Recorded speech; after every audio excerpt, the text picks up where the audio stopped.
story begins in Japan, where more than 200,000 incredible ninjas exist, who look just like ordinary people but in reality live very dangerous lives.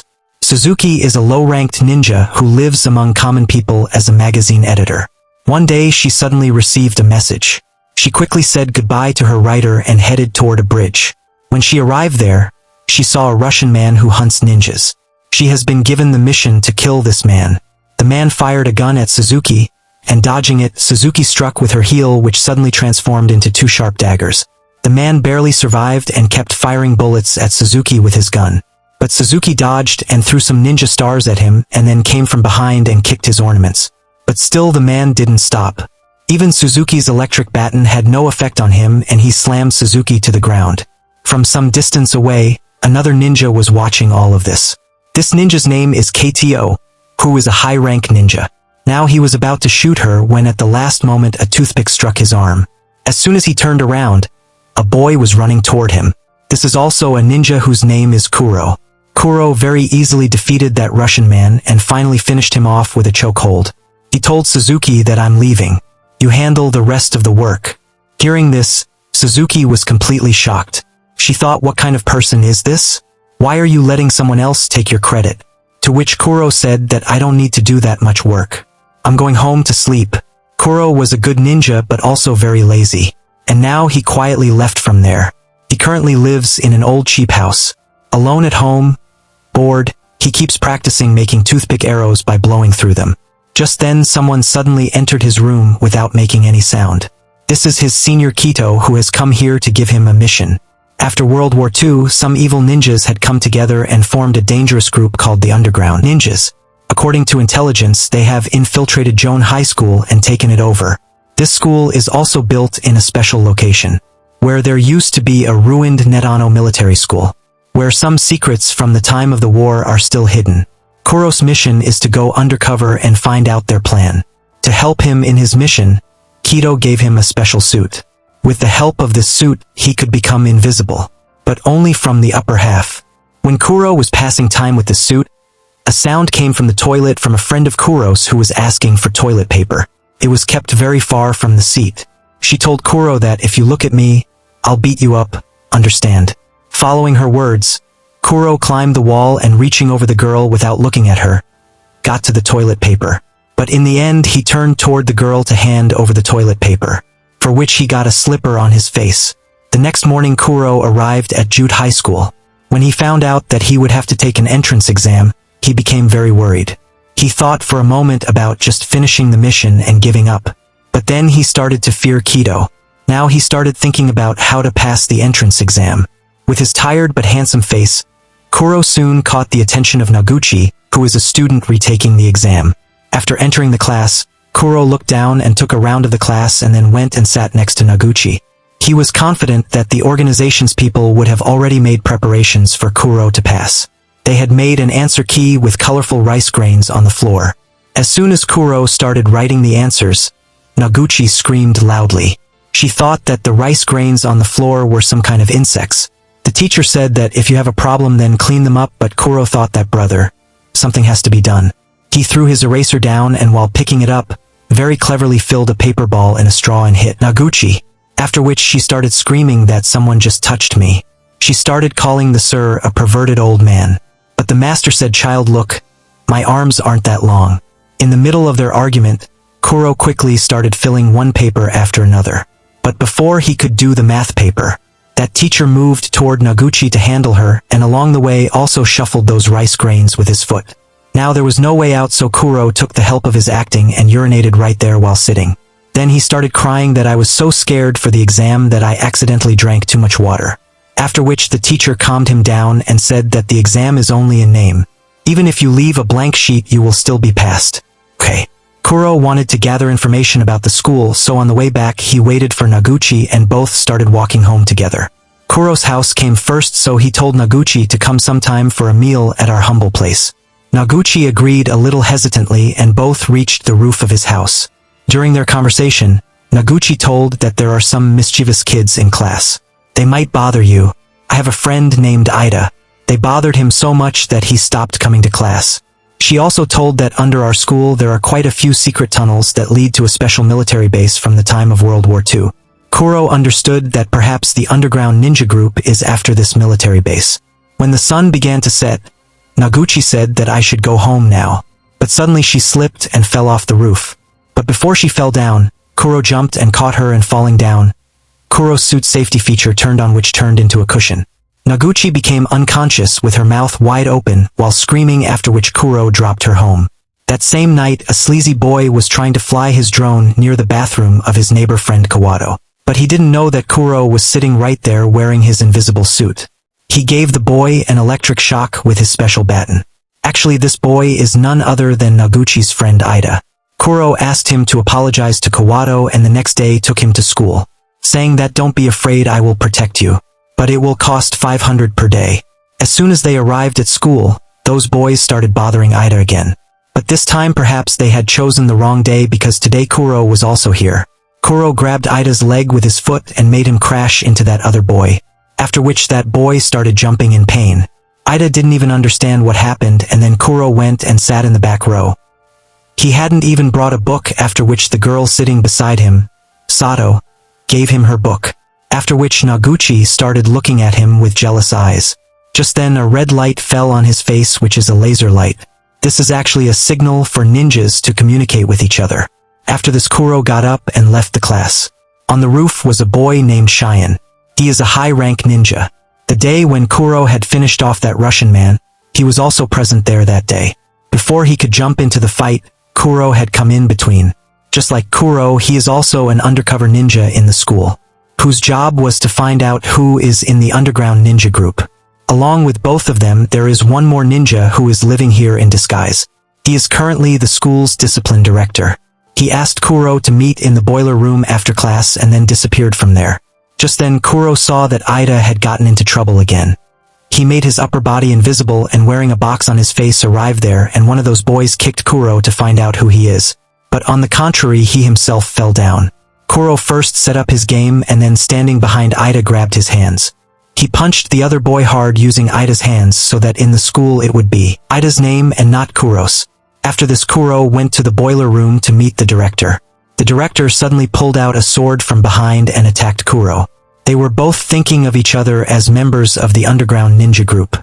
Kuro gave a tremendous response to the director's every attack. When he found out that the director was not connected to the underground ninja group, he said, "Step back. Our satellite has taken aim at you. If I want, I can finish you in a second." But the director thought Kuro was talking nonsense. A low-class ninja like him could not have access to a satellite. But just then the satellite attacked from the sky with a laser and cut the director's sword in half. The director understood that he should not mess with him, after which Kuro left from there. As soon as he came out, he saw that the most famous girl of his class, Mitsuki, was waiting for him. She smiled at Kuro in a strange way and left from there without saying anything. In a nearby store, after a customer walked out, the sensor door of the store opened by itself and then closed, as if some invisible thing had entered, and within moments the store's items started falling. The woman present in the store tried to fight. She was also a ninja. But this invisible man finished her off. Suzuki received a message that someone had killed her mentor who was a ninja. And just then an attack was made on Suzuki too. Suzuki understood that this must surely be someone from the underground ninja group, because only they have such a suit that can make a person completely invisible, whereas their suit only makes a person half invisible. Meanwhile, when Sato was going home from school, that man grabbed her. Suzuki warned that he should not harm any ordinary person.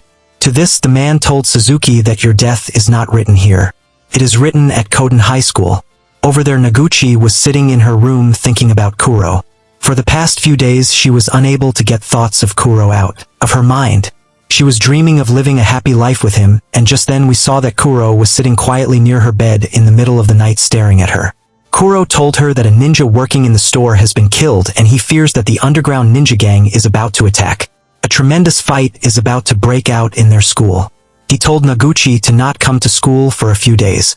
Okay. And then without saying anything, Kuro jumped out the window and disappeared. After this, it turns out that the invisible ninja who was killing all the ninjas is none other than Saryuta himself. The next morning when a student was going to school, Saryuta cut off his head in one swift move and took the body with him. Over there, despite Kuro's refusal, Noguchi arrived at school looking for him. Just then the school's director spotted her. Noguchi nervously told everything that Kuro had told her, that the school was about to be destroyed. The director understood that a fight was about to break out. He gave Noguchi a ring and said to give it to Kuro.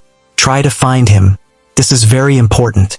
A little while later, Saryuta arrived in the class with that student's body. Still no one could see him, and suddenly that headless body fell in the middle of everyone. Chaos broke out in the class, and Saryuta started finishing off students one after another. Some students managed to escape from the room, but Saryuta was still after them. Soon Suzuki and Cheyenne received news that a man from the underground ninjas is creating terror in the school. Suzuki witnessed this bloodshed with her own eyes.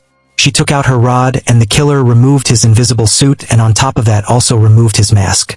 Saryuta said, "Recognize me. When we used to study in this school, I wanted you very much, but you made a mockery of my love and ran away."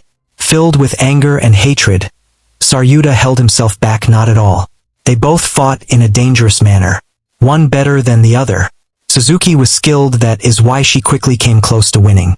But she failed to pay attention to one thing, that Saruta's suit could absorb electric attacks.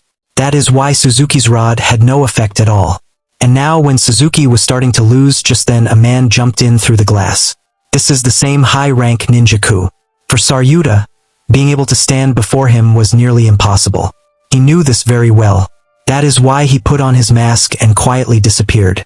But Kido had no problem with this. He at lightning speed made a cut in his arm and threw his blood towards Saryuta, so that a mark would appear on his suit and his invisible body would become visible again. Kido attacked Saryuta with his sword, but Saruta's advanced suit inflated like a balloon to protect him, and Saryuta, seeing the opportunity, ran away from there. Over there, Noguchi was still looking for Kuro. Just then she bumped into the frightened Ida. Ida told her that Kuro and a third boy had gone to the area with those tunnels. There is a rumor that a path leads to the underground bunker. Me and that other boy didn't have the courage to go inside. But now I'm scared for Kuro. Over there inside, Kuro saw a girl. This girl is Mitsuki, and she is the one who had made this entire plan. Mitsuki was much more powerful than Kuro had thought. He attacked Mitsuki with a bomb. But in an instant she was hanging by one finger on a wall far from him. Kuro threw 2 high-voltage cables at her. But she grabbed those wires with her bare hands, as if electricity had no effect on her at all. Meanwhile, Saryuta was roaming around the school. Just then Cheyenne came and stood before him. He raised his sword and started facing Saryuta with great agility. Cheyenne cleverly scattered glass on the ground, after which he could figure out where Saryuta was. Along with this, his teddy bear also managed to pinpoint Saruta's location. He pinned Saryuta against a wall. Now within a few moments Saryuta would have been killed by the satellite's attack. But at the last moment he escaped from there. Cheyenne ran after him and caught Saryuta on the roof. Cheyenne made a tremendous attack on Saryuta with his sword strike. But there was only Saruta's suit there, and Saryuta suddenly attacked him from behind. From this sudden attack Cheyenne tried to survive, but his sword broke into 2 pieces. Cheyenne was certainly a better fighter, but the underground ninja's weapons were more powerful, and in this fight he received a dangerous injury to his shoulder. Now the wounded and frightened Cheyenne had no other option but to defend himself with his half-sword. He was about to lose. But just then Kido came there and turned the tide. He passed his sword through Saruta's body and ended his game, and finally Cheyenne's life was saved. Down there in the tunnel, Kuro was losing the fight. He had understood that defeating Mitsuki was nearly impossible for him because she is much more powerful than him. But Kuro wanted to know, what exactly does Mitsuki want? Why is she doing all this? Mitsuki finally told the truth. She had deliberately spread false information outside so that she could bring all the ninjas to the school, so that the ninjas would activate the ninja laser satellite and she could find out the satellite's location. Using hacked data, they had also located the satellite, and now one of their men had reached near that satellite. Their special suits work in space too. Over there, Mitsuki made a dangerous attack on Kuro. Kuro was continuously defending himself from Mitsuki's tremendous strength. But in reality he was just killing time, hoping that his friends would come from somewhere and save him. Just then Noguchi arrived there with Ida. Noguchi gave Kuro that ring which the discipline director had asked her to give to Kuro. He put on that ring and turned on its antenna. Just then a drone came there carrying a sword. He picked up that sword and kicked dust toward Mitsuki, and then seeing the opportunity, attacked. Once again both faced each other firmly. But Kuro understood that directly attacking Mitsuki is foolishness. he would have to trick her and attack suddenly. His suit that makes him disappear was also of no use because it only made his upper body disappear. Even after activating the suit, Mitsuki could still see him. Kuro thought many times in his mind. Finally he understood that he would not be able to win this way. He had only one way to defeat Mitsuki. He started a direct attack with a tremendous technique and moved forward without caring for his life. After which his sword went through Mitsuki and Mitsuki's sword into Kuro. He pushed Mitsuki and pulled out the sword. Mitsuki collapsed right there. Kuro had already reached his complete limit. He staggered and fell down injured. Noguchi quickly picked him up and both left from there. A man from the underground ninja group had reached inside the satellite and uploaded a virus into the system, after which the entire laser system came under their control, and as soon as he turned the dial the power level became maximum. The target of that laser was in the school, that is why now after increasing the size the entire school was blown up by the laser. From the jolt of this explosion there was a tremor in the underground bunker. The bunker started breaking and the exit is also very far. Noguchi and Kuro were trying to get out, but Kuro was badly injured. Kuro felt that they would not survive. That is why he took off his invisible suit and covered Noguchi with it. Now all the rubble was breaking and falling on both of them. A little while later Noguchi came out from there because that special suit had saved her life and Kuro had sacrificed his life to save the world. But at the end of the film we see Kuro's twin brother Juro, who had come to meet Noguchi for some unknown reason. If you liked the video then give it a like. Subscribe to the channel. See you in the next video.